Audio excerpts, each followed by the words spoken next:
got me thinking of the times we took off on the road. I can't remember where we headed that night. We were cruising around town in Memphis, running the lights. I just know how it felt. I won't forget that. Windows down and open top. But we were clever not to take it too far, though it's hard not getting tempted. Calling you up to see how you've been, 'cause don't I miss you and all those things we did back then.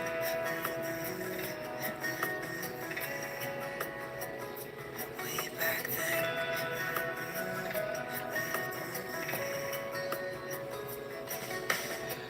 It's funny how Good evening, everyone. Can you hear me all right? is it 12 years since last time? How is everyone tonight?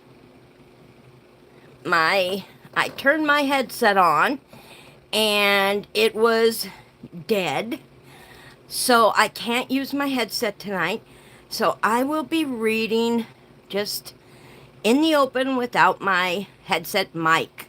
As long as you can hear me, I'm happy with that. So, who's excited to hear what is going to happen after the kiss? Oh my goodness. Dr. Philip Stone and Libby together. And how is she going to handle talking to the pregnant teen? We shall see. All right, let's get started. Chapter.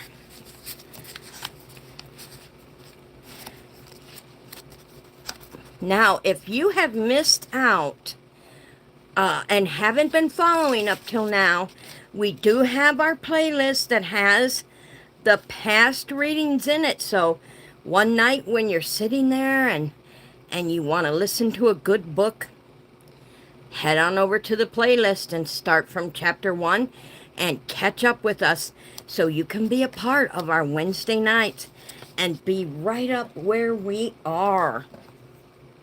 And I did want to show you guys this beautiful bracelet set my daughter made for February for me. My Barbie is holding. Beautiful bracelet set she made. All right, chapter 13. Friday morning, Libby could hardly wait to get to the gym to see Robin. She would have phoned or sent a text, but her time with Philip was something she wanted to discuss in person. They had sat at the picnic tables outside the fish and chip stand and talked for 2 hours straight. He was completely different from what she expected. Her emotional collapse seemed to have made him willing to share deeper parts of his life with her. Libby had never been the chatty type, yet she found it so incredibly easy to talk to Philip. Whoa, I hit my camera. Now that she had gotten past his seemingly reserved exterior, they discussed a dozen different subjects, from popular music to books, politics, and religion.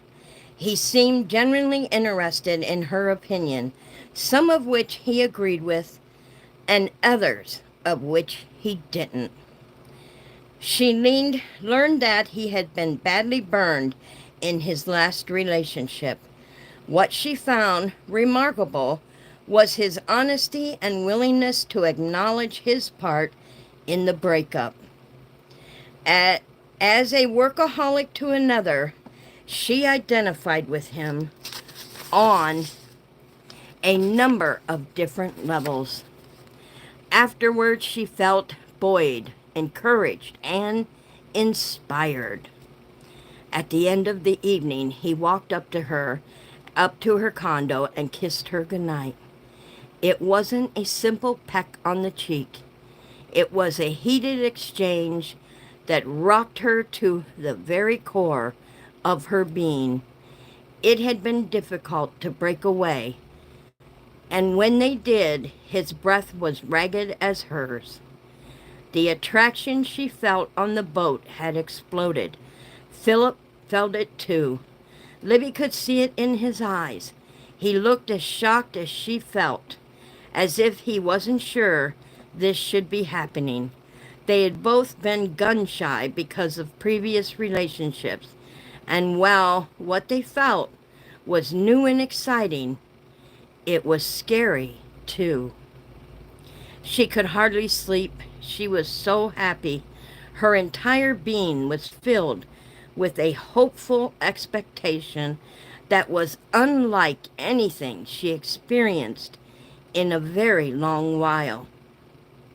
Libby was at her locker when Robin flew into the dressing room.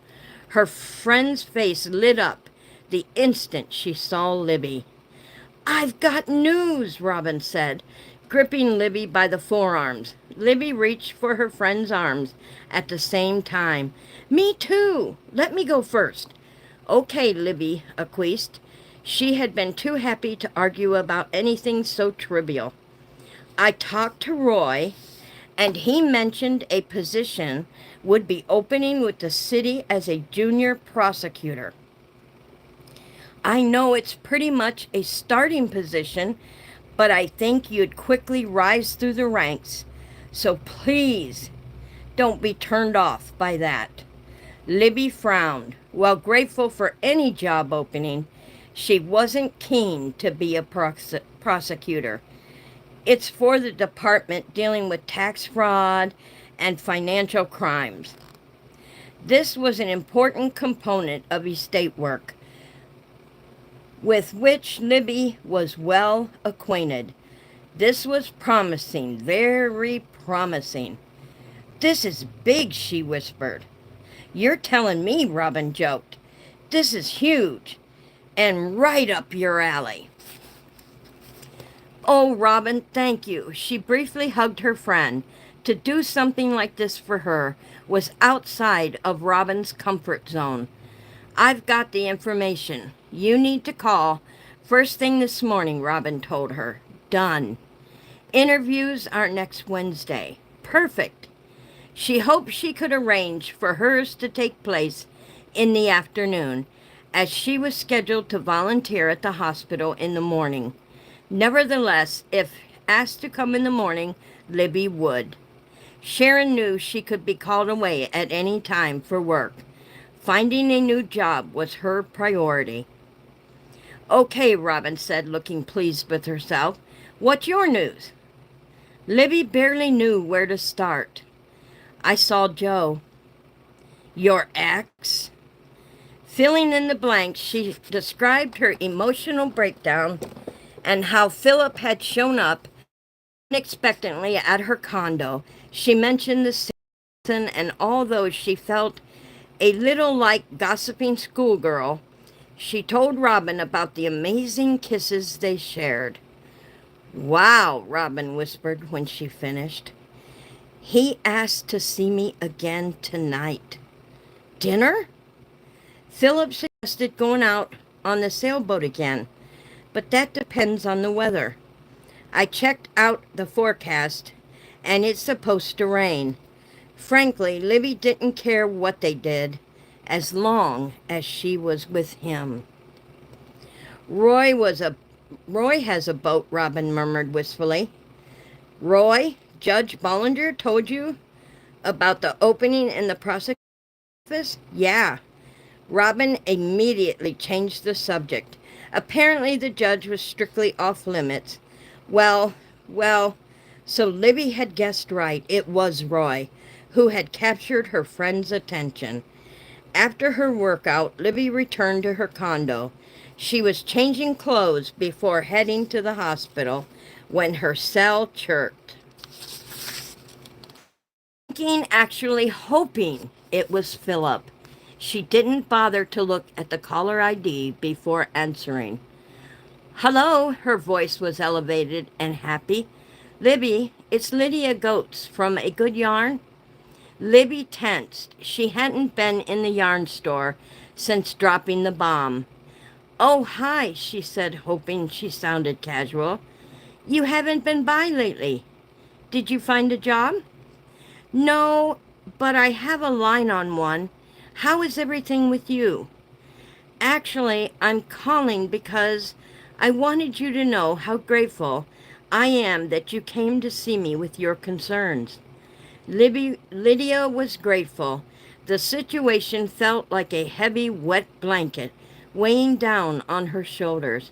She feared Lydia might have taken her interference the wrong way. If she hadn't been concerned for the young mother's health, Libby wouldn't have said anything. Philip had felt the same obligation. We're convinced it's Ava, Lydia continued. When I saw her last, I took a good look and I realized that Dr. Stone is right. Ava is pregnant. She's doing a good job of hiding it, wearing loose clothes. Casey told me she barely has anything that fits her anymore. Oh my, that poor girl. I thought I would talk to her myself, Lydia continued, but Casey suggested that it would be better if you did it. Me? Libby barely knew the girl. Casey told me Ava likes you. She asks about you, and yesterday, when she stopped by at the shop, would you mind terribly? Libby hesitated for only a moment. Stepping outside her comfort zone seemed to be the order of the day, and if this girl needed help, of course I'll talk to her, she agreed. When will she be in next, do you know? Could you come by Monday? The shop will be closed, which might work well. Of course. I'll make sure I stop by, she said.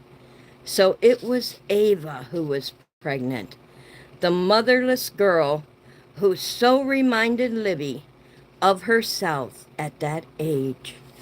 Oh my goodness. So, we know now Ava is the one who's pregnant. And Lydia and Casey, her daughter, want Libby to talk to her. We are moving into chapter 14. I am going to take a quick drink and I'll be right back.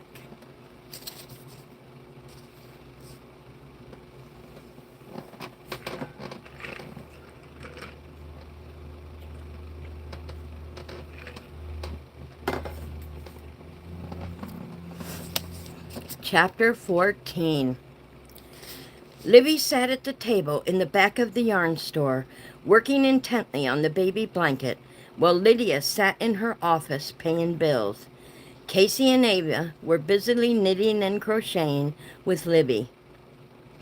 If the fact that the store was technically closed surprised them, they didn't say.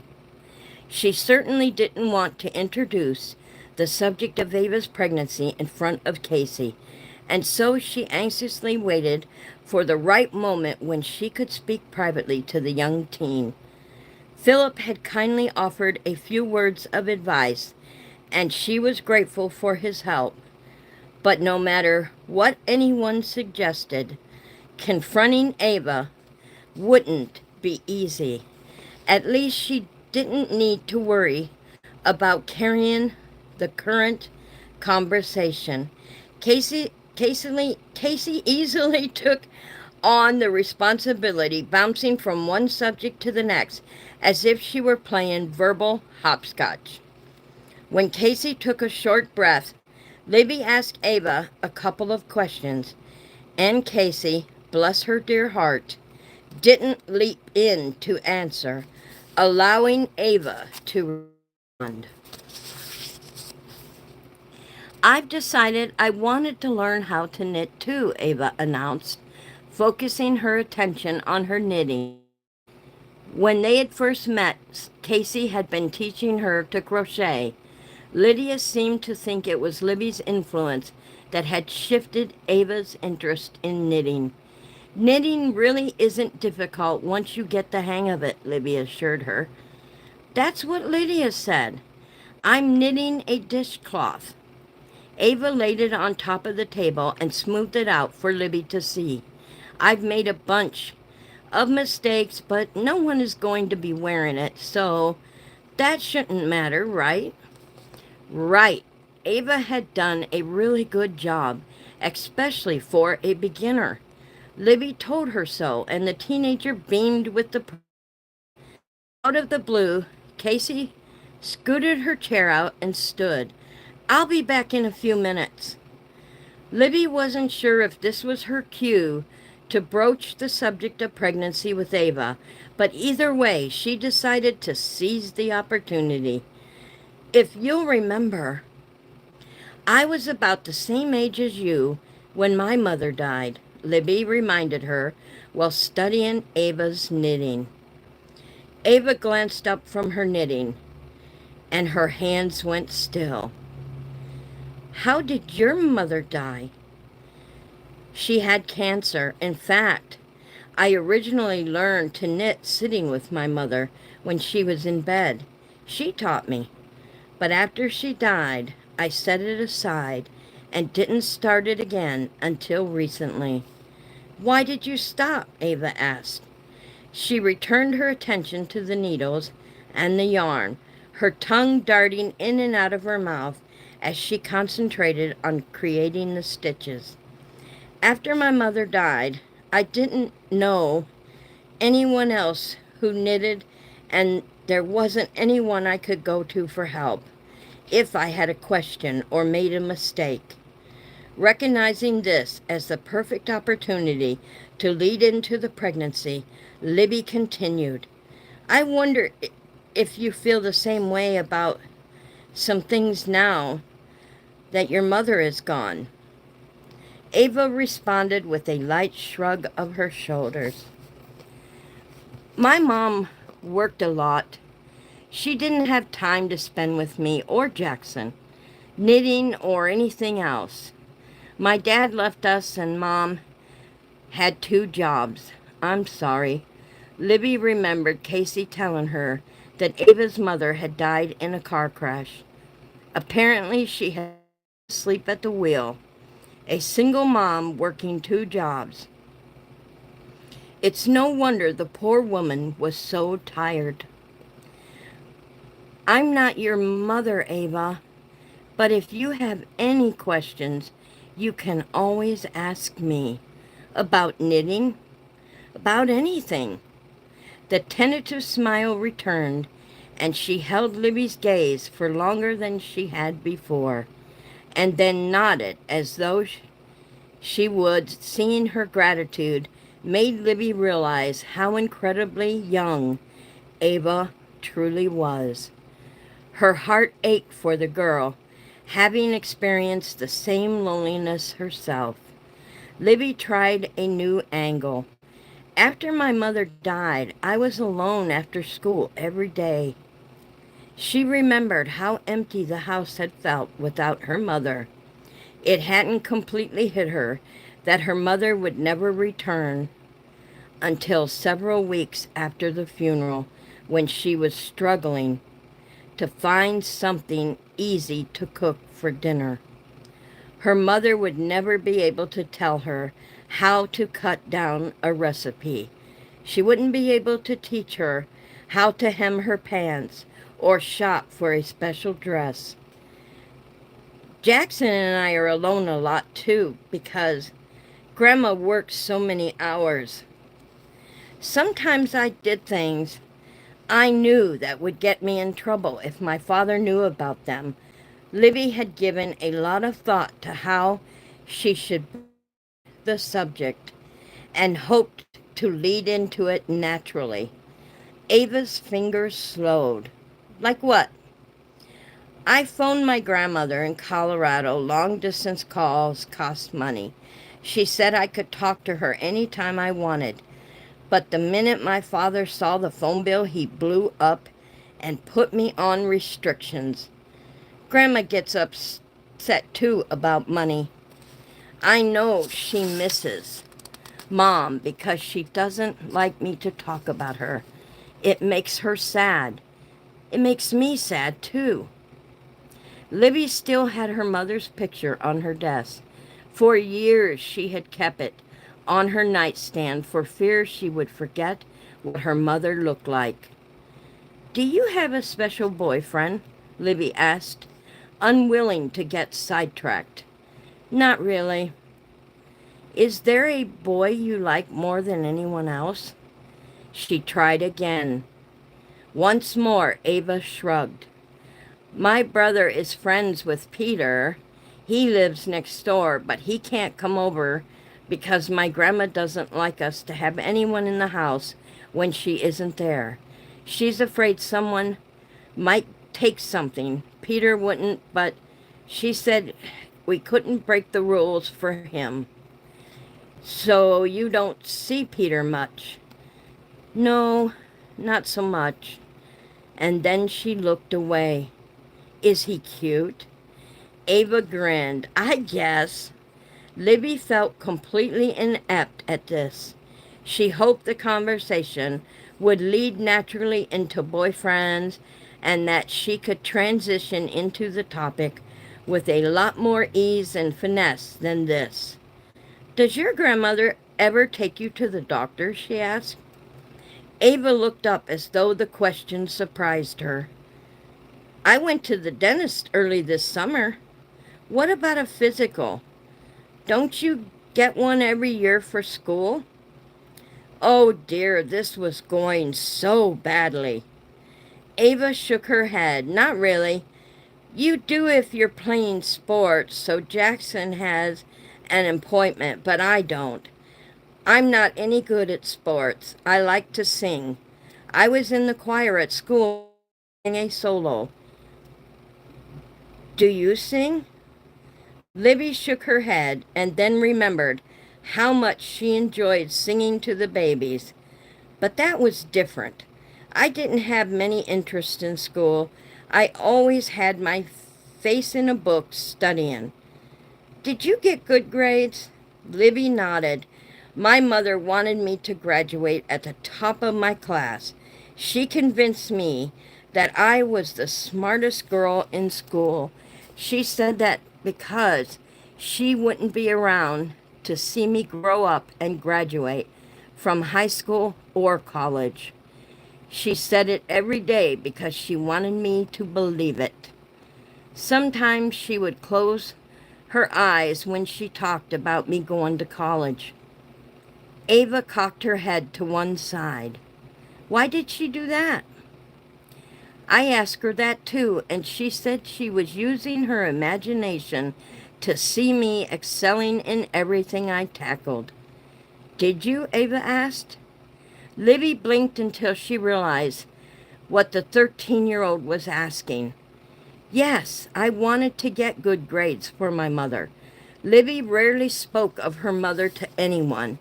Those last few months with her mother, she went into hospice, had been very special. The memories had lingered in Libby's mind through the years. "Did you have a boyfriend?" Ava asked. "No, not until college." "College," Ava repeated, as she was shocked Libby had waited so long. Casey returned, and her eyes instantly went to Libby, who quickly looked away. She hadn't gotten very far into the conversation, and now that Casey was back, everything would change. "Where'd you go?" Ava asked her friend. "I ran over to see Alex at the French cafe." "Oh, damn. I mean, darn it." Ava exhaled and thrust her knitting at Libby. "I dropped a stitch. I'll get it for you."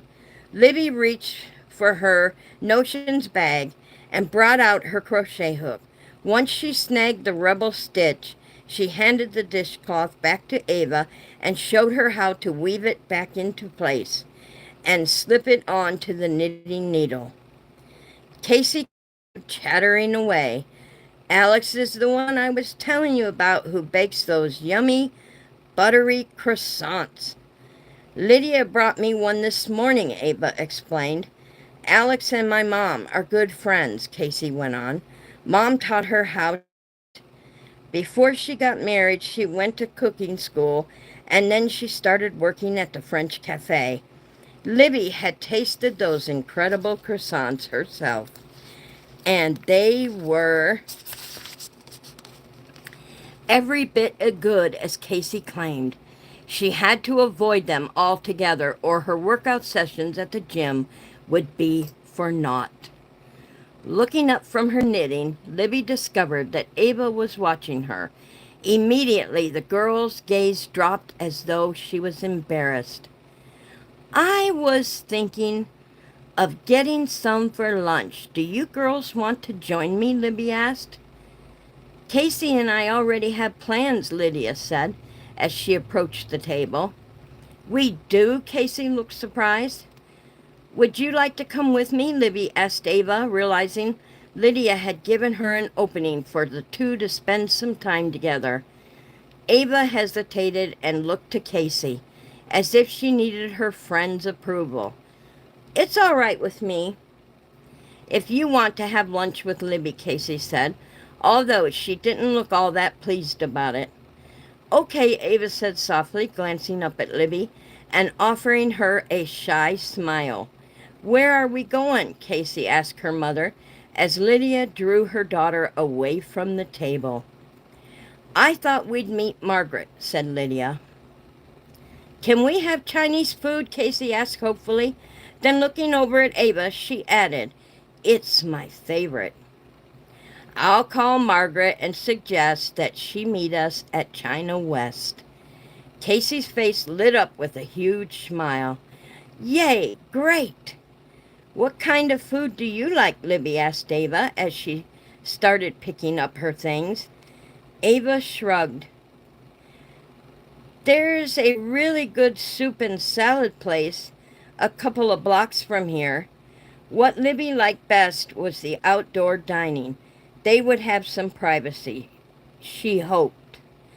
That sounds okay. I like soup. So do I. Most people thought of it as a winter lunch, but Libby could easily eat soup every day. Ava and Libby left the shop together. While heading towards the cafe, Libby did all the talking. Drawing Ava into the conversation was difficult.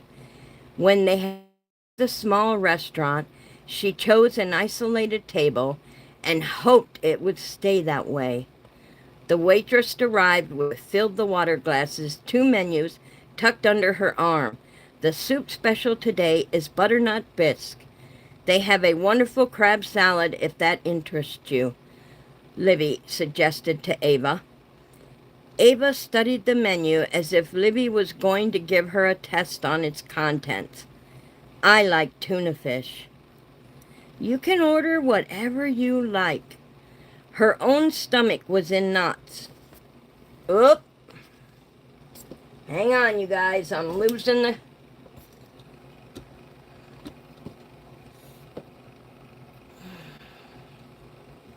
Gotta tighten the camera. I'm losing the camera here.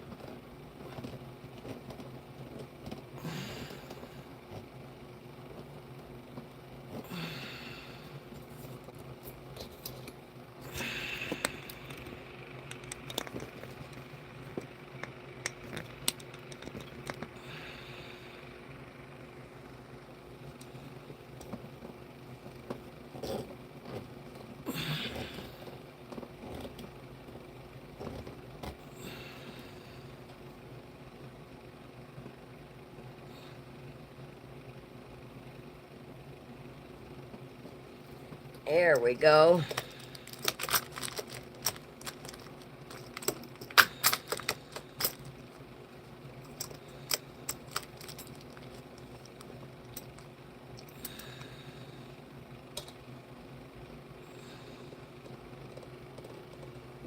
That should be good. Whew. Scared me when I noticed the camera sliding. Sure did.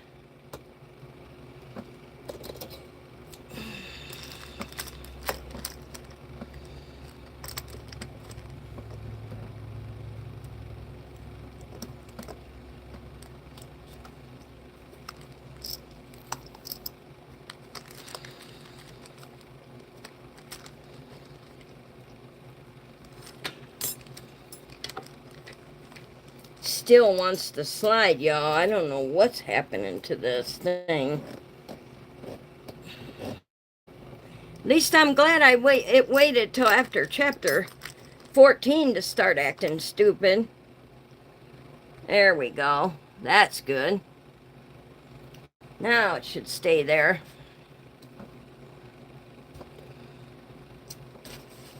Oh, my. What is going on? Oh, I see the problem, y'all.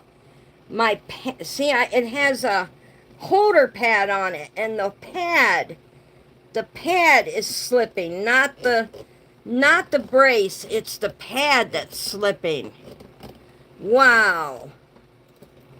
I'm gonna have to get some new pads for this thing. There we go.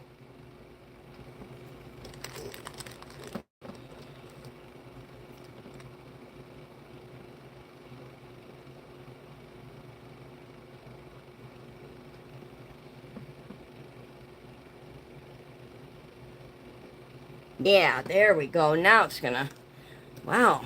Yep, I'm gonna have to buy some new pads. Let's see.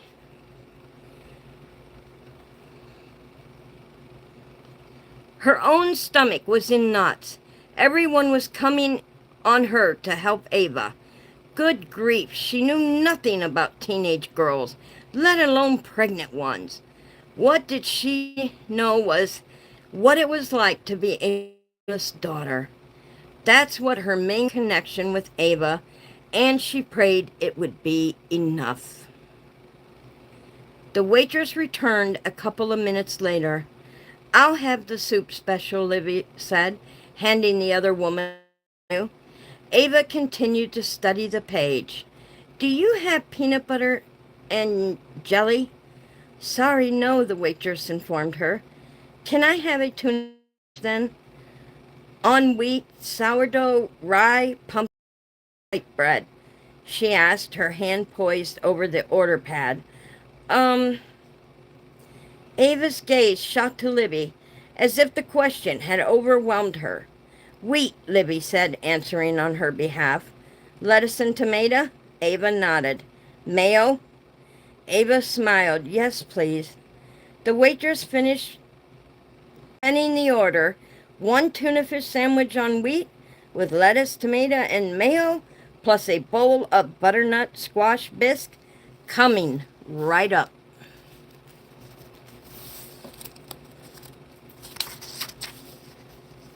Libby waited until the food arrived, and they were both eating before she made another attempt to broach the subject that needed to be addressed.